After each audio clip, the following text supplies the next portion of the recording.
Good morning everyone, কেমন আছো সবাই? সবাই খুব ভালো আছো, সুস্থ আছো, আমরাও বেশ ভালো আছি। সূর্যের আলোর জন্য তাকাতে পারছি না, তবে এখন না রোদে সেই যে তাপটা মানে একদম দাঁড়লে গা গরম হয়ে যাবে সেই ব্যাপারটা আর নেই। তবে সকাল সকাল ছাদে এসে দুটো কারণে মনটা ভীষণ ভালো। গোলাপগুলো দেখো ফুটেছে, কিন্তু এতটা দূরে বাবা রেখেছে না, মানে যেতেও পারছি না, কাছে গিয়ে একটু দেখতেও পাচ্ছি না। একটা তো পাতার গার্ডে রয়েছে, আর এখান থেকে দেখো মানে আমাকে ভীষণ যুদ্ধ করে ওখানে যেতে হবে। তো ওই জন্য আমি আর সেই চেষ্টাটা করলাম না। তো যাই হোক, ওপরে এসেছিলাম আমি আমার কমফোর্টারটা একটু রোদে দিতে, তো দেওয়া হয়ে গেছে। ভাবলাম একটুখানি রোদ থোদ দাঁড়িয়ে তারপরে যাব নিচে, কিন্তু রোদই পাচ্ছি না। ওই মুল্লুকে গিয়ে দাঁড়াতে হচ্ছে একটু রোদ পাওয়ার জন্য। তার থেকে ভাবলাম না, নিচে ভালো রোদ পড়েছে উঠোনটাতে, ওখানে গিয়েই দাঁড়াই। তার সাথে আজকে শ্যাম্পু করতেই হবে। বেশ কিছুদিন ধরে আমি শুধু এই ঠান্ডা ঠান্ডা করে একটু পেছাচ্ছি, কিন্তু আজকে করতেই হবে।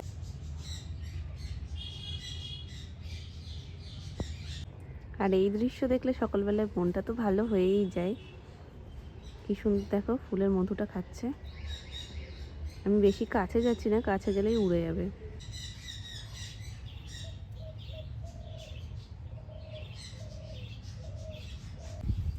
আজ তোমার আর আমার অবস্থা সেম। ও হাওয়ায় দাঁড়াতে পারছে না, আর আরেকটু রোগা হলে আমিও আর দাঁড়াতে পারবো না।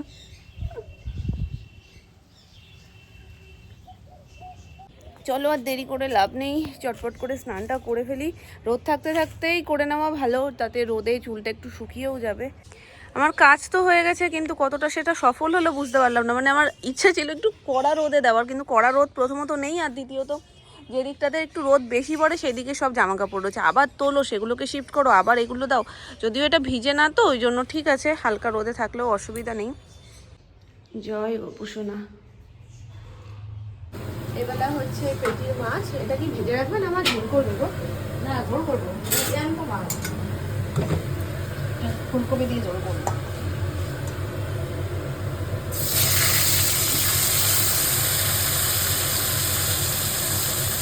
এদিকে দেশি মাংসের সমস্ত প্রিপারেশন চলছে। পেঁয়াজ, টমেটো, আর এই যে আলু। এটা রাত্রিবেলা হবে। আমাদের এখান থেকে একটু দূরত্ব, নেপালগঞ্জ বলে একটা জায়গা আছে, ওখানে হাট বসে কিছু কিছু বারে, যেমন আজকের দিনে বসে, আর শুক্রবারে মনে হয় বসে। তো এরকম হাট বারে গিয়ে মানে নানান রকমের সমস্ত দেশি জিনিসগুলো পাওয়া যায়। দেশি মুরগির ডিমও পাওয়া যায়, হাঁসের ডিমও পাওয়া যায়। তো মানে ওই হাট বারটা দেখে যেতে হয় শুধু। তো শীত পড়লেই দেশি মাংস খাওয়ার একটা আলাদাই মানে আমাদের বাড়িতে একটা হুড় থাকে। তো আজকে দোকান টোকান করার পর বাপি, সুমন আর সোনু তিনজন মিলে গেছে ওই নেপালগঞ্জে।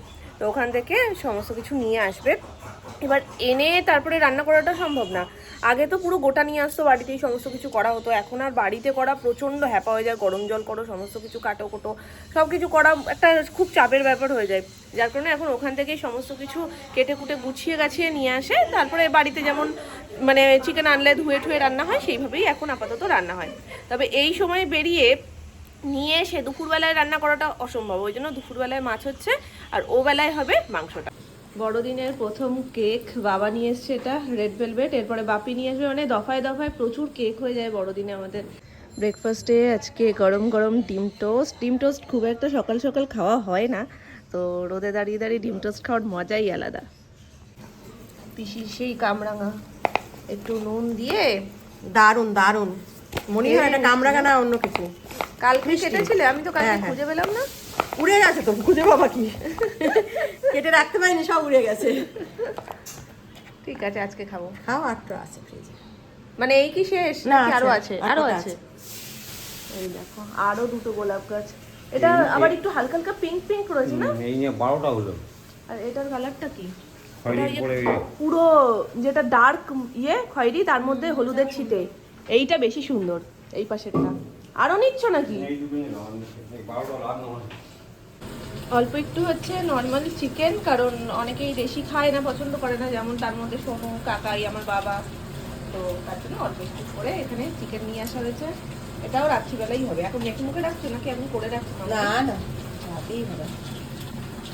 চাকরি যাবে মাংস আর কি থাকে? মাংস কি আর থাকে?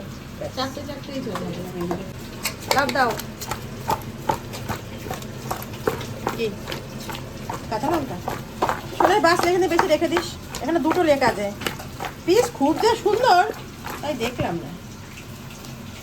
ধেয়ে পুরো ওপর মমা করছে, এত সুন্দর গন্ধ বেরোচ্ছে। দুটো আলাদা আলাদা জায়গায় বসেছে। মা এটার দিয়ে কি এক পিস পাবো? যতই যাই হয়ে যাক, নর্মাল যে চিকেন হয় না ঘরে, সেই চিকেনের একটা আলাদাই স্বাদ। এই চিকেনটা আমার যেন মনে হয় না, মানে খাসির মাংস হলেও যেমন সবাই এত খুশি থাকে, মামনি জানে, আমার কিন্তু অত আনন্দ হয় না যতটা মুরগির মাংস হলে হয়। প্রত্যেক সপ্তাহে হচ্ছে, কিন্তু তবুও আমার এর প্রতি ভালোবাসা একটা আলাদাই।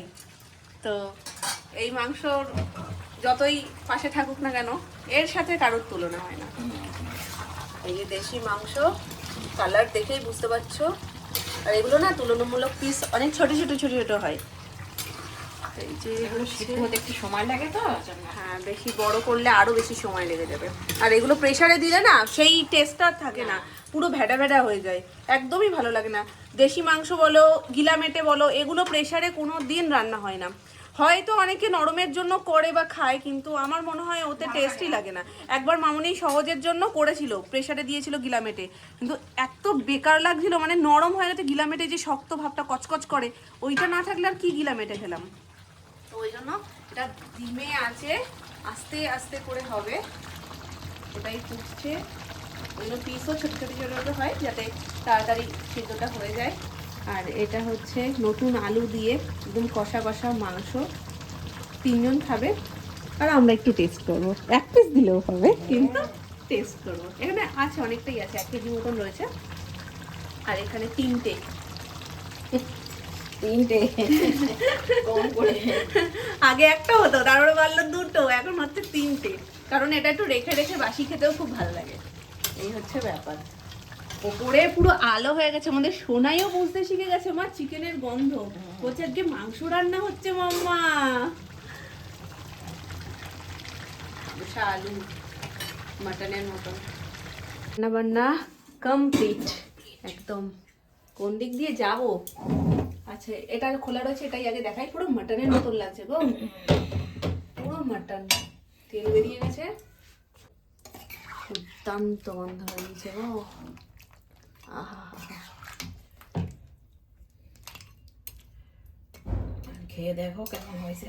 দেখলেই বোঝা যাচ্ছে, গন্ধেই বোঝা যাচ্ছে কতটা সুন্দর মাংসটা হয়েছে। খুব সুন্দর। আর ওইটা দেখাও, মাংস চেহারা দেখলে বোঝা যায় তো কোনটা ছেড়ে কোনটা দেখবো বলো। এ বলে আমায় দেখ, তো ও বলে আমায় দেখ। এখানে রয়েছে চিকেনটা, দুটোই ডান, আর একসাথে বসেছে বলে একদম টাইম মতনই কমপ্লিট। কেউ এখনো আসেও নি, পাক্কা 2 ঘন্টা লাগলো। হ্যাঁ, 8টার সময় বসিয়েছি, আমি উপর থেকে এসেই তো বসিয়ে দিই। আর এর মাঝখানে আমি বেশ কিছু মাসকাবাড়ি অর্ডার করে দিয়েছিলাম, যেগুলো সব চলে এসেছে ব্লিঙ্কিট থেকে। আর তার পাশাপাশি সোনাইয়ের জন্য বড়দিন স্পেশাল, মানে সান্তা ক্লজের তরফ থেকে সোনাই তো কিছু গিফট বানতা হে। এতদিন সব বড় বড় আমার ছানাপোনা ছিল, যাদেরকে দেওর ননদ এদেরকে সব সান্তা ক্লজে আমি গিফট দিতাম। তো এখন আমার ছোট্ট খুদের সদস্য 3 বছর ধরে সেই গিফটগুলো পাচ্ছে, বাট এতদিনও বুঝতে পারিনি। এবছর কিছুটা বুঝবে। এবছর ও নিজে থেকেই এত এক্সাইটেড যে আমাকে বলছে আমি সান্তা ক্লজের ড্রেস পরবো, আমি গিফট দেবো, আমি গিফট পাবো। কত আনন্দ, মানে যেটা এই 2 বছরও তো বুঝতো না অতটা। মানে দিলাম ঠিক আছে, চকলেট অন্যান্য দিনে যেমন পাচ্ছে তেমন পাওয়ার মতনই হতো, কিন্তু এটা যে আর একটা স্পেশাল দিন, এই দিনে যে সান্তা ক্লজ গিফট দেয়, এই ব্যাপারটা এত বছরে ওর মানে মাথায় আসেনি, কিন্তু এবছরটা ও ফিল করছে ব্যাপারটা। তো যাই হোক, ওর জন্য কিছু জিনিসপত্র আনিয়েছি, একেবারে ব্লিঙ্কিট থেকে অর্ডার করে দিয়েছিলাম, যেটা রাত পোয়ালে সকালবেলায় ও গিয়ে পাবে। তো তখনই তোমাদেরকেও দেখাবো কি না কি। আর ড্রেসটা আনতে বলে দিয়েছি, ড্রেস আমি ব্লিঙ্কিটে পাইনি, ওখানে যা দেখছিলাম সব 5 থেকে 6 বছর। অত বড় নিয়ে বেকার কোনো লাভ নেই, ওই জন্য বলেছি যে তুমি এখান থেকে মানে দোকান থেকে কিনে নিয়ে আসো, দেখে বুঝে নিয়েও আসতে পারবে। এখন মামুনি তুলছে।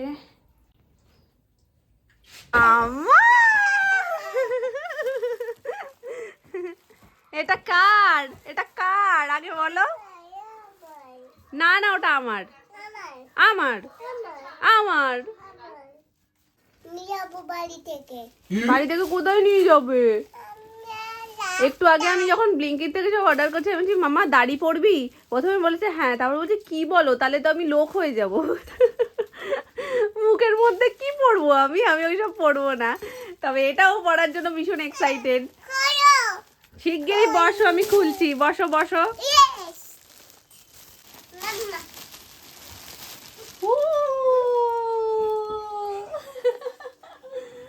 এটা কালকে পড়তে হয়, আজকে না কিন্তু। হ্যাঁ, দেখে টুপিটা ছোট হচ্ছে মনে হয়। হ্যাঁ টুপিটা তো ছোট, ঠিক আছে আমরা তো বেরোবো, আমরা তারপরে টুপি ভালো পরে লাগছে। বেরিয়ে যাবো। এখনই পড়বে? আমার সান্তা ক্লজ কি এক্ষুনি চলে আসবে এত তাড়াতাড়ি? কালকে পড়বো, কালকে